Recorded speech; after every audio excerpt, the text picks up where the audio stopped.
Power Cereal at Cremo.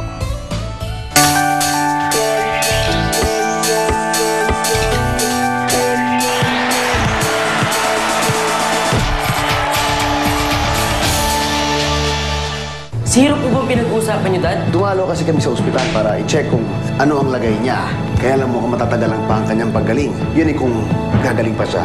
Awa naman yung mag-ina ko doon na alaga eh.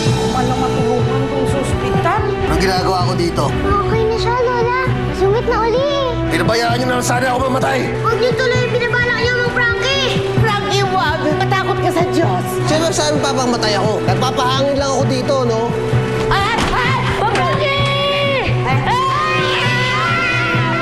Gusto ko nagtapusin yung pahihirap niya.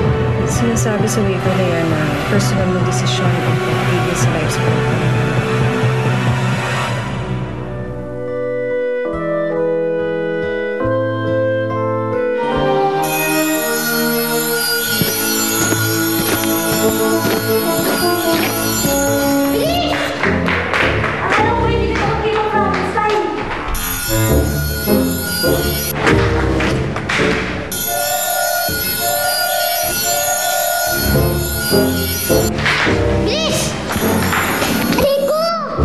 Si Tetang!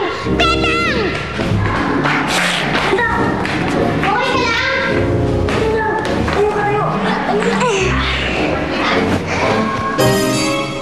Salamat, Kikoy, ah. Gentleman ka naman pala. Tara na!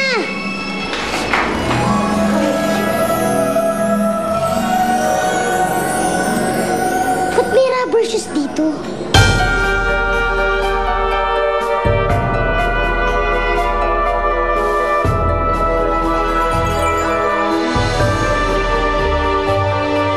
Pasensya ka na sa mga bata, ha? Eh, makukulit sila. Pero mababait naman. Alam mo, may katwiran naman si Kikoy. Kung sinabi mo ba naman kaagad na gusto mo palang mapag-isa, edi sana, hindi ka na namin hinahanap. Pasensya na, La. Totoo nga niyan. Papasalamat ako sa'yo, eh. Alam ko, dahil ngayon ka lang nakalabas.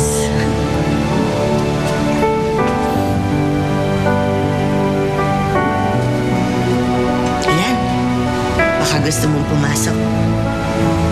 Hindi ko alam kung handa na akong harapin ng Diyos, eh. Ikaw naman, matagal ka na niyang hinihintay. Kung galit ka kay Lord, edi sabihin mo, makikinig naman sa'yo yun, eh. Tsaka, oras na para mag-usap kayo. Kanino kayang rubber shoes to? Eh, baka napagsawaan na kaya tinapon na lang dyan. Ganda pa nito eh. Oh, eh di sa'yo na lang. Ayoko nga. Sabihin pa ng may-ari, ninakaw ko to sa kanya. Pare, mahirap lang ako, pero hindi yata ako magnanakaw. Anong gusto mo sabihin?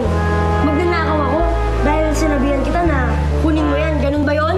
Pare naman, masyado ka namang sensitive. Nagdaramahan pa kayo dyan. Ano nang gagawin mo yan sa rubber shoes na yan? Eh di maghahanap ako ng lost and found. Doon ko isosole. Oo, ano?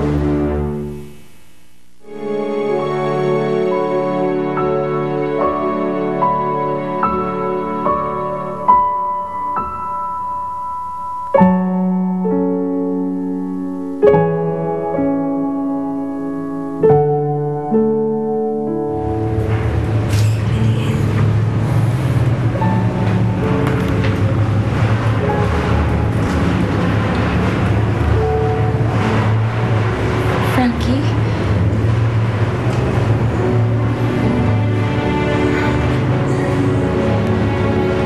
Ikaw yung babae pumunta sa bahay. Nakita ko anak mo sa ICU.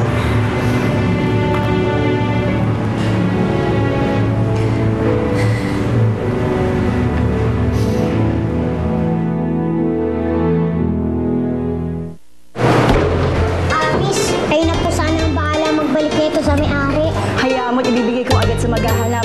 Ipapapage mo na namin. Thank you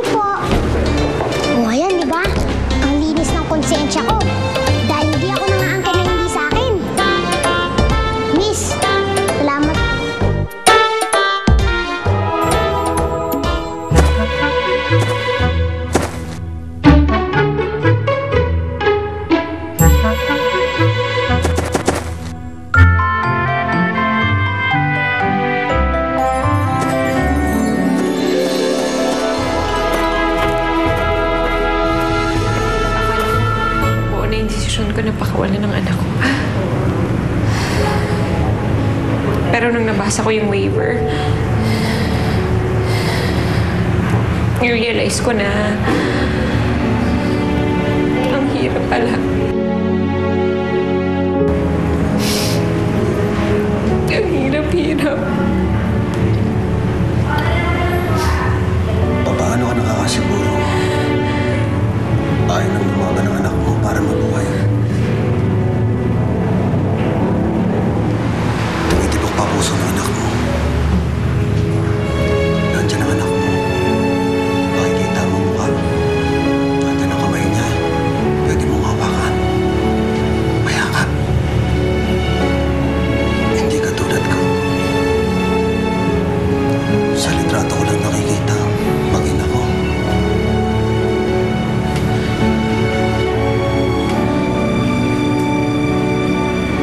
Sa loob ng 10 taon, wala akong pinangahawakan. Kundi alaala nila.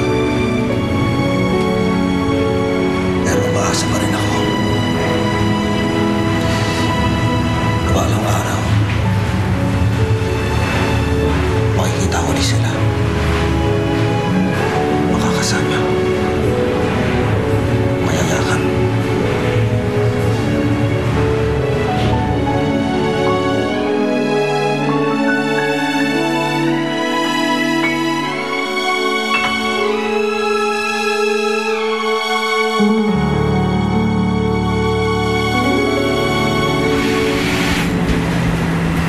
This is the switch that controls the breathing of their son. All you need to do is press it at titigil ang respirator. Titigil na rin ang pagbigay ng oxygen nito sa iyong anak.